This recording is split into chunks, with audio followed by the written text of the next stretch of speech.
beloved Boss Mike Cervera.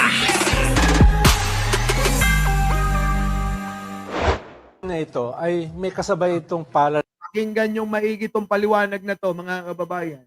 Isa po ito sa aking sinusubaybayan dahil po talaga naman makatotohanan at merong punto, no?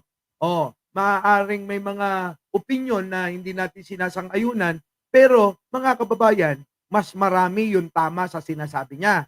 Sabi nga ng aking lolo nung nabubuhay pa, sundin mo, pakinggan mo yung mga sinasabi nila.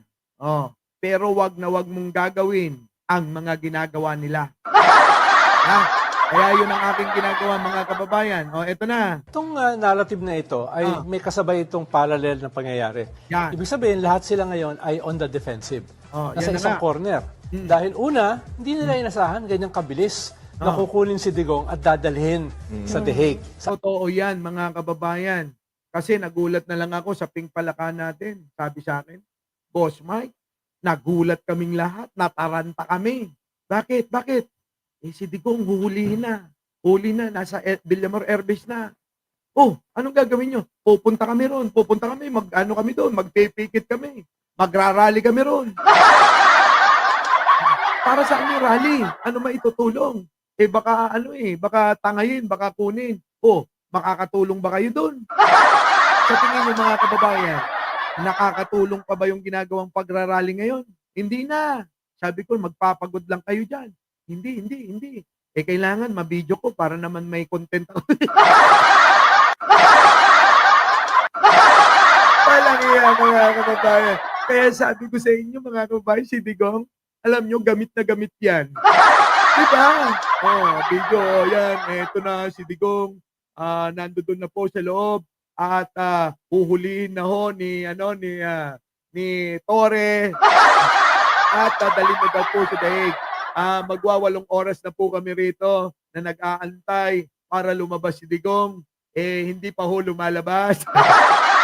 Ayaw pong papasukin si Sara Duterte, yung anak, at si Bongo na kanyang dating aide. Diba, mga kababayan? Diba? Ganun lang eh. Sabi ko, ano ng balita dyan? Mamaya na tayo mag-usap at makikita nila yung grabe, mga kababayan talaga. Iba talaga mga Pinoy. Yung mga Pinoy. Talagang walang katulad, mga kababayan. Sige. Tuloy. ICC.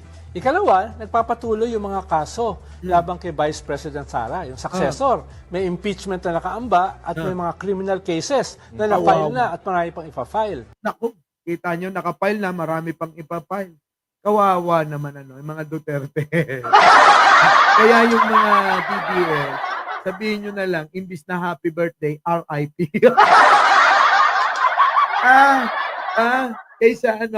Kaysa sabihin nyo, happy birthday, RIP na lang. Tuloy. Tapos, yung isang stalwart nila, si Bato, ay nawawala na, nagtatago na. Correct. Si Bato na nagsasabi na sasamahan. Ayan na, nagtatago na si Bato.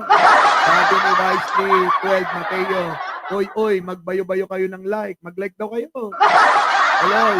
Pati sabi niya, papahuli siya at sasamahan niya si Digong sa ICC. Totoo yan, sinabi niya. At tinalagay ko na rin dito yan, lagi, di ba? Siguro naman, napanood ni Kabayb yun. Di ba, Kabayb? Yung isa pa nilang spokesperson, si Harry Roque, ay hindi nakasama as counsel. Bagkos ay nagpa-file pa ng asylum. Naidagdag pa itong mga vloggers nila na very significant sa makinarya nila. Medyo na pressure para umamin na sila ay peddlers of fake news. Nako! Wala na. Kaya nga sabi ko sa inyo tama-tama yung kanta natin Di ba? Duterte ay babagsak na rin. Pati kayo diyan na kanyang alipin. Sakto, mga kababayan, nagtotoo yung kanta natin dito. Tuloy. At disinformation. At inamin pa nung isa na dating head ng Presidential Communication Office, si Tracy Angeles, na sila ay nag-training sa China. Paano maging vloggers? So, Patay, mga kababayan. Kita nyo, yung mga vlogger ng mga DDS, nag-training pa raw sa China. Samantalang tayo mga kababayan, hindi naman tayo nag-training eh. Namamasyal lang. Namamasyal lang tayo doon. Ganito pala rito. Ang ganda. Di ba sila, mga kababayan, diretso. Saan? Sa dormitoryo. Tapos, kapag ka-training na nila, susunduin na sasakyan, didiretso kung saan yung venue. Tayo, Addictos Rex, hindi ganon. Pasyal lang. Travel lang. Magkaiba yun, mga kababayan, magkaiba yun. Tuloy. Si Timelo. Hoy, Timelo. Tuloy. Daming lumalabas dito sa narrative na ito na malamang ay pwede rin maging negatibo para sa kanila. Dahil akala ng mga vloggers sila ay invincible. Invincible! Feeling nyo lang yun. Kasi mga niluto ang utak ng mga yun. Sabi ni Digong, ako, bahala sa inyo. Hindi pa sila natuto, mga kababayan. Itong mga mga vlogger ni Digong, hindi pa natuto sa nangyari sa mga pulis na inutusan para pumatay Timelo, miss you too. Di ba? Ngayon, mga kababayan, tandaan nyo yung mga pulis na inutusan ni Digong ngayon, mga napahamak, nakulong. Ngayon, kayo, hindi pa kayo natuto doon. Naniwala kayo, Digong, ako bahala dyan. Sige lang, tumira kayo ng tumira. Huwag mo intindihan niya ngayon, mga congressman. Intindihan niyo yung pinapasweldo ko sa inyo. Pagdating mga kababayan dun sa Tricom, nag-iiyakan sila. Tapos mga kababayan, umamin pa silang mga tanga. Walang yan. Di ba nakakahiya? Pagka ganun mga kababayan, abay hindi na ako magbablog. Sa totoo lang. Kung ganun lang mangyayari, mga kababayan, hindi na ako magbablog. Pagkalabas ko, hindi pa siguro, hindi pa ako nakakalabas doon sa hearing, chinachat ko na yung aking admin. Sabihin ko, di ba, burahin mo na yung channel natin, lahat ng social media, ayoko na.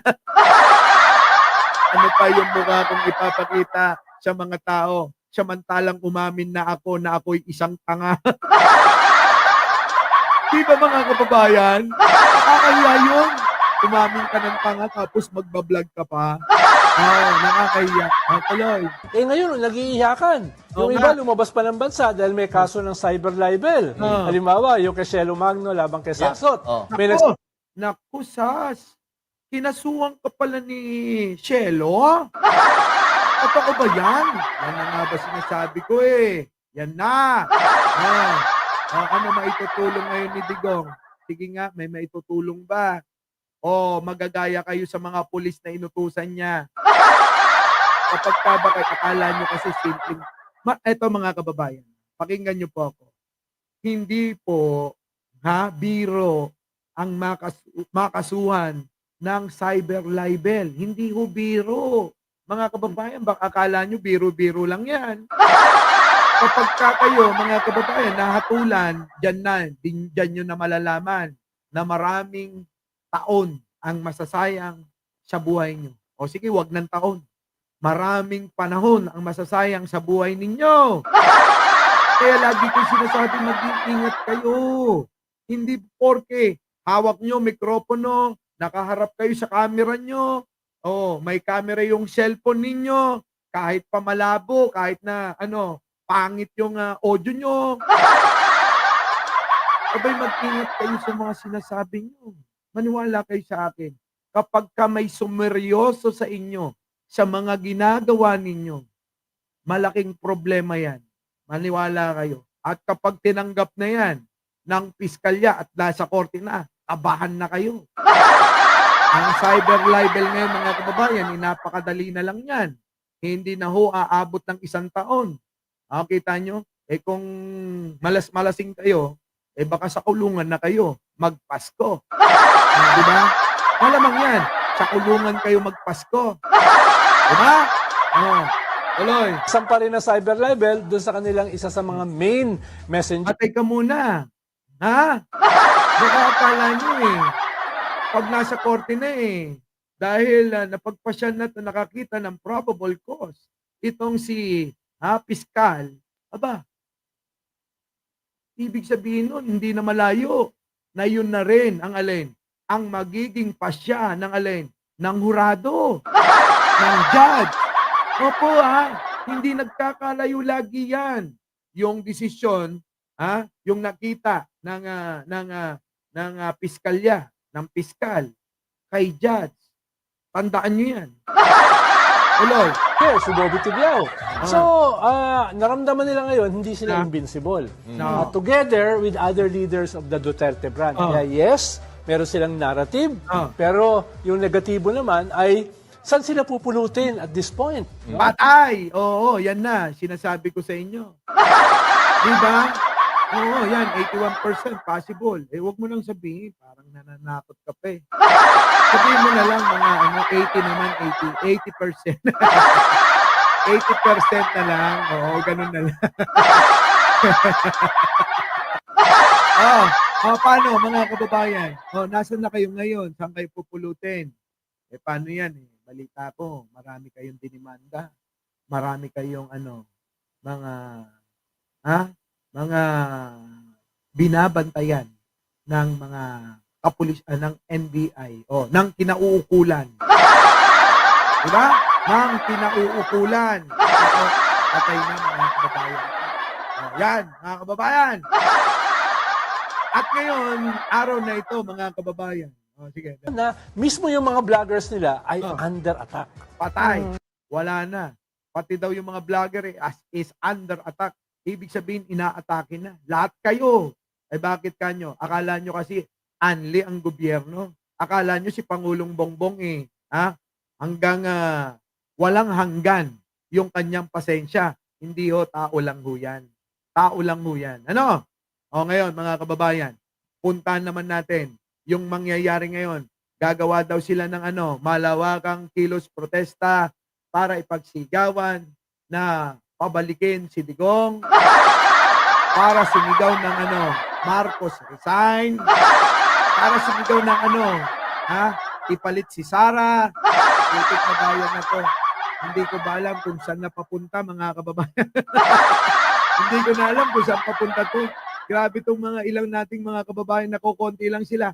Tapos ito pa, mga kababayan, yun namang mga mga pro sa mga victims ni Digong, magkikilos protesta din. Gagawa din daw sila ng malawakang pagprotesta sa buong mundo. Hindi ho bansa sa buong mundo. Naku, sige, labo-labo na kayo. Our beloved Boss Mike,